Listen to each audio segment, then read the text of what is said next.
फरमाते हैं कि मैं ना मजदूर लेने गया, बगदाद के चौक में मजदूर बैठे होते थे, तो मेरी उन मजदूरों में से ना एक नौजवान बच्चे पे नजर पड़ी।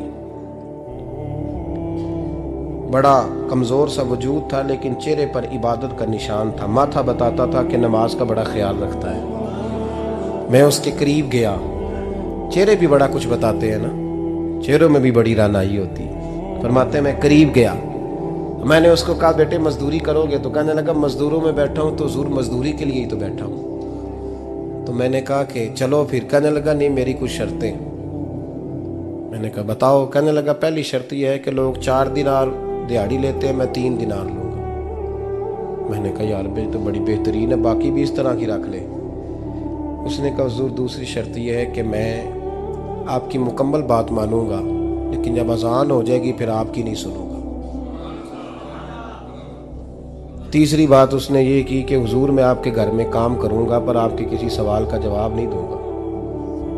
कहते मैंने कहा यार तू बड़ा अजीब है, शर्तें तो मालिकों की होती हैं। कहने लगा जी बहरहाल मैं शर्तें लगा के जाता हूँ। फरमाते मैं उसे घर ले आया,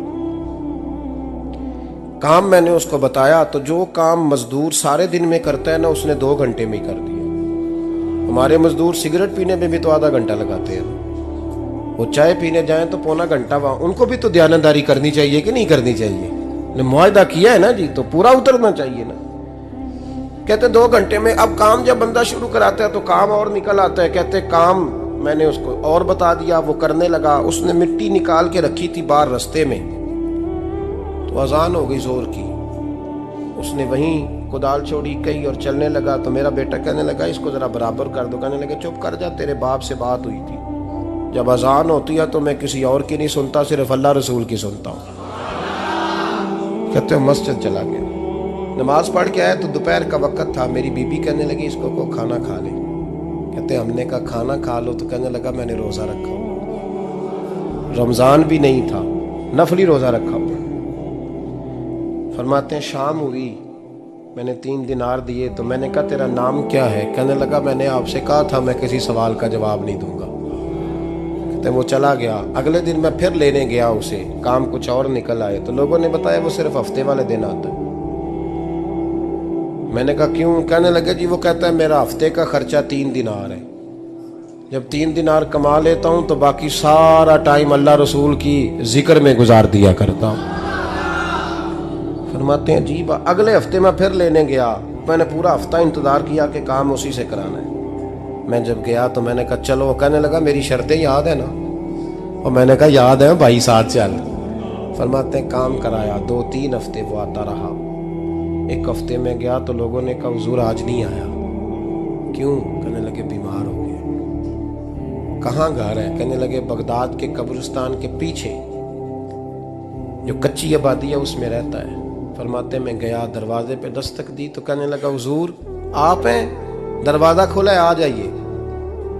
फरमाते हैं मैं अंदर गया तो मैंने कहा तुम्हें कैसे पता चला मैं आया हूँ? कहने लगा हुजूर अल्लाह वाले हो, आप नहीं आना था, वरना अमीर तो गरीबों का पता लेने कोई नहीं आते। कहते मैं करीब गया तो कहने लगा मैं आपका इंतजार कर रहा था, तेज बुखार है, तप रहा। जेब से कुछ पैसे निकाले, कहने लगा ये पैसे रखने। एक अंगूठी निकाली, कहने लगा हुजूर आज रात को मेरा इंतकाल हो जाएगा, इन पैसों का कफन खरीद के सुबह जनाजा पढ़ के मुझे दफन कर देना, और जब दफन करो तो ये अंगूठी लेके असर के बाद हारून रशीद के पास जाना। आप उसे कहना मैंने मिलना है पर वो आपको टाइम नहीं देगा। आप उसको आवाज दीजिएगा कि तेरी एक अमानत है मेरे पास, फिर वो आपसे मिलेगा तो अंगूठी दे दें, फिर आप मेरी तरफ से फारिग हैं। हजरत फरमाने लगे तेरा नाम? और कहने लगा हुजूर वक़्त थोड़ा है, आज रात मैंने जाना है, बड़ी लंबी माफ़ी मांगनी है रब करीम से, अगर मुनासिब समझे तो मुझे अपने रब से तन्हाई कर दे दे। फरमाते हैं मैं आ गया पर उसकी बातों ने मुझे सारी रात सोने नहीं दिया। फरमाते हैं सुबह बड़ी मुश्किल से सूरज निकला, मैं गया दरवाजे पे हाथ रखा तो दरवाज़ा खुला हुआ था।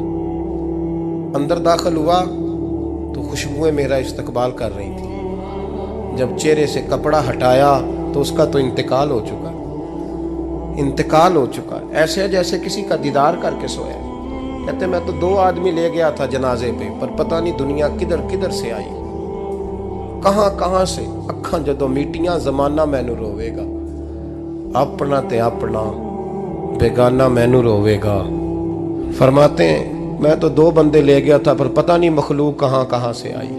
जनाजा पड़ा, दफन किया। हारून रशीद के पास में असर के बाद गया, मैंने बुलाना चाहा पर बादशाह था, मेरी तरफ देखा ही नहीं। मैंने उसको कहा तेरी ये कमानत